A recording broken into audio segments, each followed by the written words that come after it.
Bonjour à tous, bonjour chers amis du Burkina Faso, bonjour mesdames et messieurs. Je suis très heureux de pouvoir m'adresser à vous par cette vidéo. J'aurais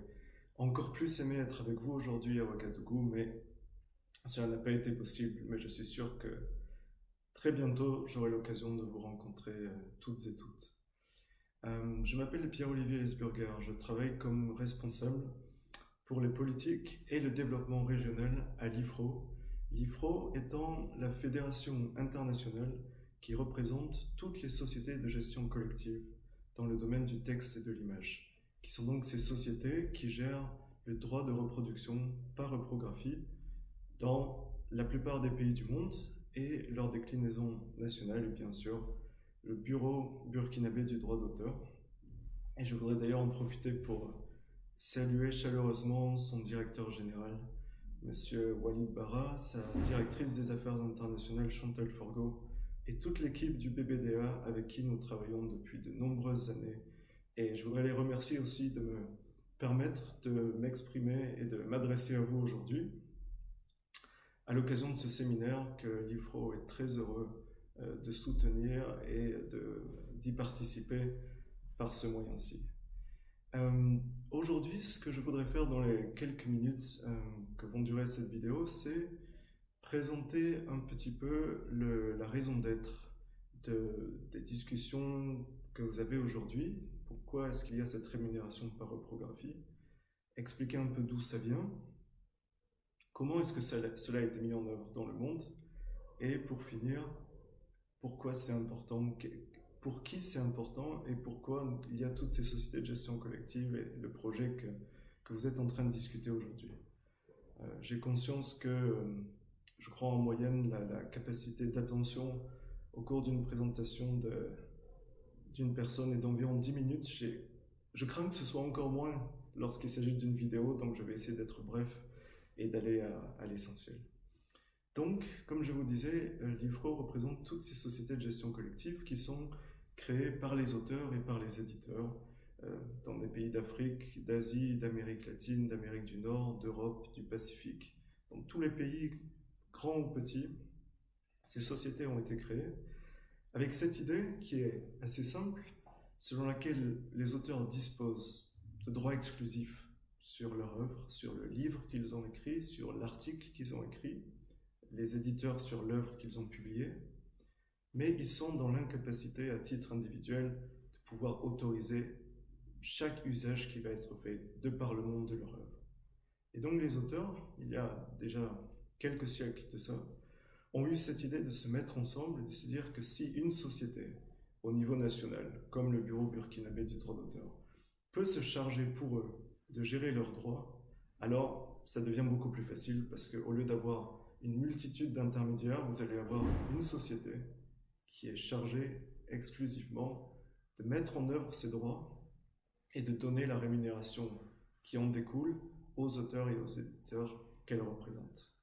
Et ces sociétés ont été créées dans le domaine de la musique, dans le domaine audiovisuel, dans le domaine du texte et de l'image, et dans celui qui nous intéresse aujourd'hui, qui est donc la reproduction pour reprographie. Cela s'est vraiment développé dans les années 70 et 80, quand la mise sur le marché de photocopieurs et d'autres appareils du même type a rendu très facile, à des coûts assez peu élevés, et de façon massive, la reproduction d'œuvres, par exemple dans les universités et les établissements d'éducation. Et les auteurs et les éditeurs étaient dans l'incapacité de pouvoir contrôler, maîtriser, autoriser ces utilisations qui étaient faites de leurs œuvres et en retirer la compensation qui leur est due. Et c'est à ce moment-là vraiment que le mécanisme de la gestion collective a commencé à être mis en œuvre dans différents endroits du monde avec cette idée que les utilisateurs d'œuvres veulent que cette utilisation, cette reproduction s'inscrive dans un cadre légal. Les ayants droit, les auteurs, les journalistes, les artistes visuels veulent pouvoir autoriser et pouvoir retirer une compensation de ces utilisations. Et le mécanisme de la gestion collective était évidemment celui qui permettait le plus facilement cela. Donc, différentes sociétés dans le monde ont commencé à réfléchir à différents systèmes pour pouvoir contrôler cette utilisation et offrir aux universités, aux lycées, au secrétariat public, aux copies-services, un accès légal et en échange d'une compensation pour les ayants droit dont les œuvres ont été copiées dans ces différentes institutions. Et un des mécanismes qui a été créé, je pourrais parler des différents mécanismes, mais je pense que je vais vraiment me concentrer sur celui qui est d'application au Burkina, c'est celui de la licence légale, qui est ce mécanisme par lequel la loi va prévoir dans quel contexte et dans quel cadre la reproduction d'œuvres peut avoir lieu et comment la compensation va être donnée aux ayants droit. Donc la loi autorise la reproduction d'œuvres et en même temps prévoit le cadre juridique dans lequel cette reproduction pourra avoir lieu. Et c'est ce qui a été choisi par le législateur burkinabé, donc la perception, la rémunération pour reprographie, qui est basée à la fois sur les appareils qui permettent cette reproduction et sur les redevables, c'est-à-dire les utilisateurs, c'est-à-dire ceux qui disposent, ceux qui sont propriétaires de ces appareils et qui permettent, à titre gratuit ou à titre onéreux, la reproduction de ces œuvres dans les universités, dans les lycées, dans les secrétariats publics. On peut penser à tous les secteurs dans lesquels ces appareils sont mis à disposition et permettent la reproduction d'œuvres. Donc, c'est un système finalement, je pense, assez simple et juste, à travers lequel ceux qui disposent de ces appareils et qui donc vont permettre que soient reproduites de grandes quantités d'œuvres paient un certain tarif à la société de gestion collective qui va le redistribuer aux auteurs et aux éditeurs dont les œuvres sont copiées. Et je crois qu'il est peut-être déjà important de rappeler que le Bureau burkinabé du droit d'auteur représente les auteurs et les éditeurs burkinabés, mais aussi internationaux par le biais de conventions qu'ils ont signées avec d'autres sociétés de gestion collective. Ce qui veut dire que quand le BBDA vient voir des utilisateurs, il ne représente pas uniquement le répertoire national, mais il représente aussi un répertoire international par le biais des accords qu'il a signés avec la société, j'imagine, canadienne, française, anglaise, australienne, ivoirienne, sud-africaine, etc., etc. Donc, il y a ce répertoire international d'œuvres représenté par le bureau burkinabé du droit d'auteur et auquel le bureau va pouvoir donner accès en échange d'une rémunération, laquelle rémunération, je pense que cela a été déjà évoqué ou le sera plus tard aujourd'hui, est prévue dans différents arrêtés et décrets dans lesquels le législateur et le gouvernement du Burkina ont bien prévu quels sont les tarifs selon la capacité de reproduction des appareils. Et je pense que c'est ce qui est l'objet en fait de notre atelier aujourd'hui, c'est de discuter de ce système et comment le mettre en œuvre. C'est un système qui n'est pas exclusif au Burkina Faso, qu'on trouve dans de nombreux autres pays. Je pourrais vous donner plusieurs exemples. Je pense par exemple à un pays assez proche qui est le Ghana, où un système exactement semblable a été mis en œuvre, où vous avez à la fois une perception sur les appareils de reprographie qui entrent sur le territoire du Ghana ou qui sont fabriqués sur place, et à côté de ça également des conventions qui ont été signées par la Société de gestion collective du Ghana avec des établissements d'éducation supérieure, avec des universités, avec un grand nombre d'établissements d'enseignement pour la reproduction des œuvres qui est faite dans ces établissements. Et je pourrais aussi parler d'autres pays comme l'Afrique du Sud ou comme en Europe. C'est un système qui a été choisi notamment en Allemagne, en Autriche, en Europe de l'Est. Donc, différents systèmes ont été créés. Celui qui a été choisi au Burkina est un système qui est assez répandu dans le monde. Il en existe d'autres, mais le point commun qu'ils ont, c'est de permettre l'accès aux œuvres et en échange de donner une rémunération aux ayants droit. Et j'en arrive déjà à ce qui est peut-être la chose la plus importante et qui va être ma conclusion, c'est pourquoi ces systèmes existent. Alors, ils existent d'un point de vue légal. Ce dont vous discutez aujourd'hui s'inscrit dans un cadre législatif national. Il y a des traités internationaux, donc il y a tout un cadre autour, ça ne vient pas de nulle part. C'est déjà mis en œuvre, comme je viens de le dire, dans de nombreux pays. Il suffit de regarder en Afrique centrale et Afrique de l'Ouest, qu'il y a déjà un certain nombre de pays qui ont ces systèmes et d'autres, je pense par exemple à la Côte d'Ivoire et au Sénégal, qui sont en train également de les mettre en œuvre. Mais quel est le but final? Pourquoi est-ce qu'il y a ces systèmes et pourquoi Je me mets par exemple à la place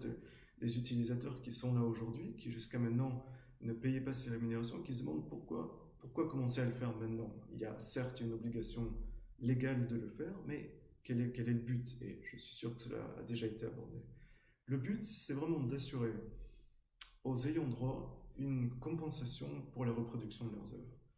On peut facilement imaginer le cas d'un auteur qui va être un écrivain, qui va être un journaliste, qui va être aussi un artiste visuel, qui va être un photographe, d'un éditeur,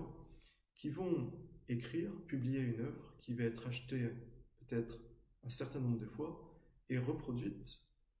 Des extraits de cette œuvre vont être dans tout un tas d'établissements d'enseignement, d'éducation, vont être scannés, envoyés par email, utilisés dans le cadre de cours. Évidemment, il y a une perte économique évidente pour les ayants droit qui ne vont simplement percevoir une rémunération à la vente de leur œuvre et ça va s'arrêter là. Et c'est pour ça que la gestion collective est là, pour leur permettre de continuer à recevoir une compensation. Le terme compensation est important, c'est-à-dire une forme de retour sur la perte qu'ils subissent lorsque leurs œuvres sont utilisées.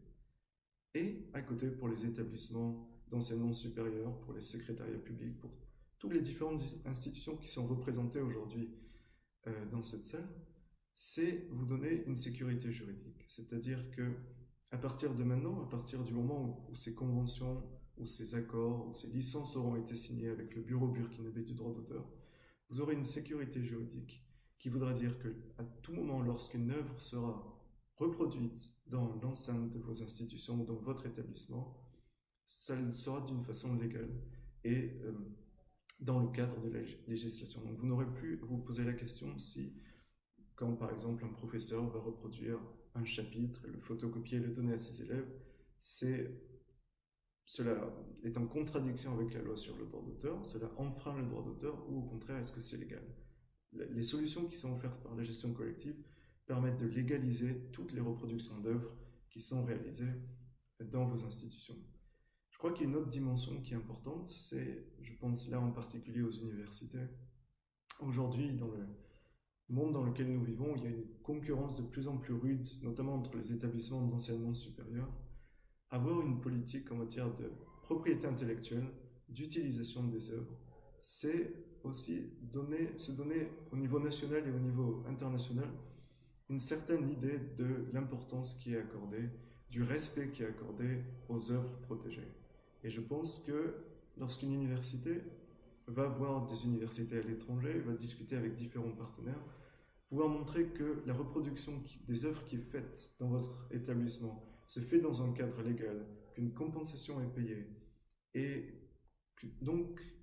qu'une forme de reconnaissance de